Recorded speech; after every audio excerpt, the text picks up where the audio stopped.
বর্তমান সময়ে অধিকাংশ বাচ্চাদের ক্ষেত্রে যেটা শুনতে পাই যে বাচ্চা খেতে চায় না, বাচ্চাকে ব্লেন্ডার মেশিনে দিয়ে ভাত ব্লেন্ড করে খাওয়াতে হয়, অথবা শিলপাটা দিয়ে বেটে খাওয়াতে হয়।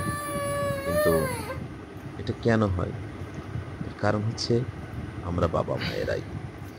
আমরা বাচ্চাদের অত্যাধিক ভালোবাসার কারণে এটা হয়। দেখুন, আমার বাচ্চার বয়স ৬ মাস ১৫ দিন। তাকে আমি ভাত খেতে দিচ্ছি এবং খেতে না দিলে সে সঙ্গে সঙ্গে কান্না করে দিচ্ছে। এর কারণ হচ্ছে আমরা যখন ওর সামনে ভাত খেতাম, এই যে ভাত দিচ্ছি বাবা। খেতাম, চিবিয়ে চিবিয়ে খেতাম, ও দেখতো, দেখতে দেখতে ও নিজে চাবানোর চেষ্টা করতো। এর ফলে ওর ভাতের প্রতি একটা ভালোবাসা তৈরি হয়েছে এবং মোটামুটি ৬ মাস ১০ দিন থেকেই আমরা দিয়েছি অল্প অল্প করে।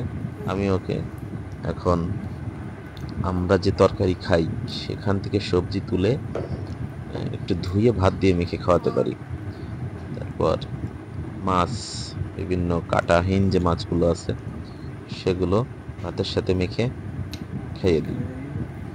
দেখেন কত সুন্দরভাবে খাচ্ছে।